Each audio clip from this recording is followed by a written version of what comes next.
One thing I realized recently is that very few photo adventures go according to plan. 3 days ago, I got a message asking if I wanted to head north with my friends Rich and Taylor. 20 minutes later, I had all of my gear packed and we were in the car.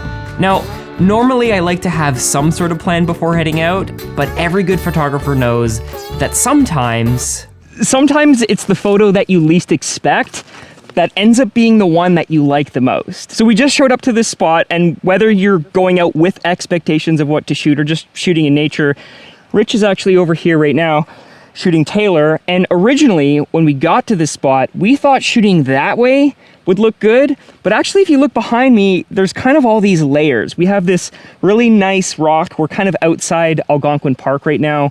We have the trees in the background, and the sky of course looks nice. And then we have this side lighting, and I think if we orient the photo this way, it will actually look better than maybe the one they're shooting over there. Let's go check it out. So Rich, yeah, we just showed up to this spot, and originally we thought this way looked good. But I don't know, what are you thinking about this photo spot right now? Well, you were talking about layers. Really, if I'm looking this way, we have the rock that we're on, the rock that Taylor's on, even the bushes in the front. Then we have this river, then we have the tree line right there, then the further tree line. There's so many layers. This could just look really nice with a good blast of good light that we're getting right now, and he's a bit in the shade. The point is, every photographer kind of has maybe like a different vision of what they perceive to be good. But also, you're shooting with a different lens than what I was shooting with. So you've got a, what, 24? 24, yeah. I kind of thought 35 would be nice. I've actually got the, let me show you real quick. I've got the new Canon 35mm, and we were actually just shooting some Astro with it last night. The challenge I find with the 35mm is sometimes it's a little bit too tight. We're actually in the middle of the Perseid, how do you say it? Perseid? I will do it, yeah. Taylor is definitely the expert when it comes to this type of stuff. You see it? Perseid. I shot it last year and I couldn't remember how to say it, and a bunch of people commented. I was like, I'll learn it for this year. But look at this view. We've got water, we've got grass, we've got rock texture. The sun is a little bit too high right now to maybe get the type of shot that has like a nice even amount of dynamic range. The challenge with shooting in harsh daylight is sometimes the shadows are a little bit too intense. That's why we like golden hour, right, Rich? Oh yeah. I thought I have something for you too, but 15? Really for this, if you have your 15, I can't do it with a 24. But there's even just like, you can face this way towards this ridge. Oh, that looks so nice. But using this rock right here and that little lily pad down there for at least your foreground. I do have the 24-70, so I could also do some like compression shots. Yeah.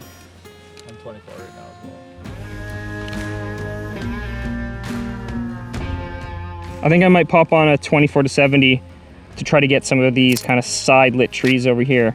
So I'm a big fan of zoom lenses, but these guys are all rocking primes right now. Oh yeah. Hey, I got a 135 is a prime. So the truth that real photographers know is that it's never the shot that you had planned that's the one that you walk away with that ended up being the good one. We've been here for like a half an hour now, and already taken a whole bunch of different photos than the ones that we expected. Like right now, Rich is shooting with the 24 on the A7R5. Cool.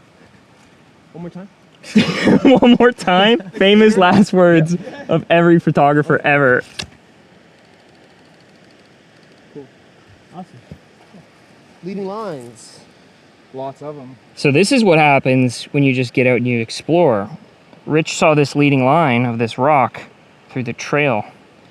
Got a nice photo of Taylor shooting on the Nikon Z6 III. There's a beaver dam over here. There's the beaver dam. Let me show you the beaver dam. You found the beaver dam? Indeed. No beavers yet though.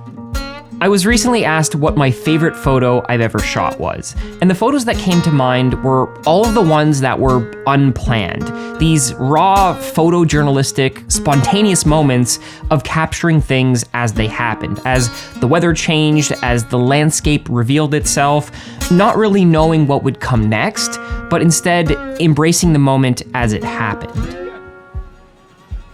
The amount of layers here, bud. The amount of photos you can take this spot is wonderful. Poor little guys, they can carry way more than their weight. Yeah, I've never actually seen them in the construction phase of the whole affair, you know? How do beavers build a dam? Well, I've seen them take down the trees. right? I've seen them cut the trees. But never actually assemble. I've never actually seen them just, you know. Only in textbooks. Rich, would you consider yourself a good photographer?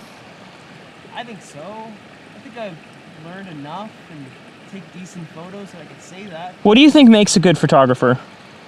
Well, it's somebody who's got the eye, artistically knows this is how I can compose a really interesting and dynamic photo. You know what I've noticed lately? Because I've done 2 videos. One that was on trying motorsports for the first time, and one that was on trying aviation photography for the first time. Even though I've never done both of those types of photography, the thing that made me good at it was an understanding of my camera. And so even if I had never shot those things, understanding like, oh, I need a fast shutter to shoot this, or I need a wide open aperture to shoot that, allowed me to get the shot. How do I summarize that in 1 minute? Or maybe I'll just, that's it. Yeah. That's it. What makes a good photographer is someone who actually understands how to use their camera. I think anyone can take a good photo here or a good photo there and get lucky because they just put their camera into burst mode and shot 1,000 photos.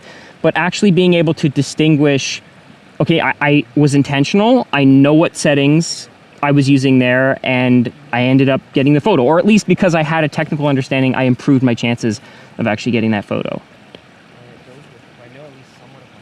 But I'm humbly like, there's still things I don't know about that camera that I'm not going to be the best for, which kind of covers like whoever is the niche perfect at that. Okay, so your point is that you see people who do things professionally and you're like, well, I could never do it as good as them. So I was saying to Taylor, I would think really artistically and for the composition, being able to see something through wherever you're at, landscape, whatever it is. And know the best way to capture it. Know, yeah, is a bit on just like how well do you know your camera, yes. Yeah. But humbly, obviously still, it's like I will kind of not be able to do everything. But people who do like the niche thing, Yeah. they're obviously going to be the best. They've professionally been doing it for so long, things like that. I can emulate, but I can't really replicate just right now. But I definitely have a good grasp on how they would get those photos. So if we were to rephrase that into a really easy way to understand, it's like you could shoot wedding photos, but the wedding photographer knows where to stand, knows the event, knows the order of things because they've done it 1,000 times. For sure. Right? So that I think that you can take that analogy and apply it to any type of photography where it's like, I kind of just need to do it in order to go from like an 80% good job to a 100% good job. Sometimes it's just like as innocuous as somebody in your friends list. You know, they're like, oh, that shot of blueberries is really nice. Oh, that shot of lavender is really nice. Or, you know, they just get lucky more. Some photographers definitely get lucky though. Oh, for sure. I definitely get lucky. For sure. Shooting the Perseid meteor shower last year, somehow I was able to frame it. Yeah. Don't show the photos from last night. They were cool. Actually, you know what? I will show the photo from last night because this one on the dock, the one on the dock turned out. That is a nice photo. That's a good one. Just we needed meteors behind it and we didn't get the meteors behind it. We got Aurora though. We got Aurora. We got Aurora and Aurora. 1 or 2 meteors. Yeah. With the right amount of technical skill, a good photographer can make any moment look good. But what differentiates good from great is the time and energy you dedicate towards something, taking it from a 70% to 100%. It's easy enough to get lucky and emulate a result, but the best photos will always come from learned experience in combination with those raw, unplanned moments that simply can't be replicated. We just found one more photo spot on our way out. Taylor's over there and Rich is over there. I'll show you the view in a second. But literally the nicest view we've seen this whole time. I think we have the moon in the background. Nice cliff, sunlight. Here's what that looks like.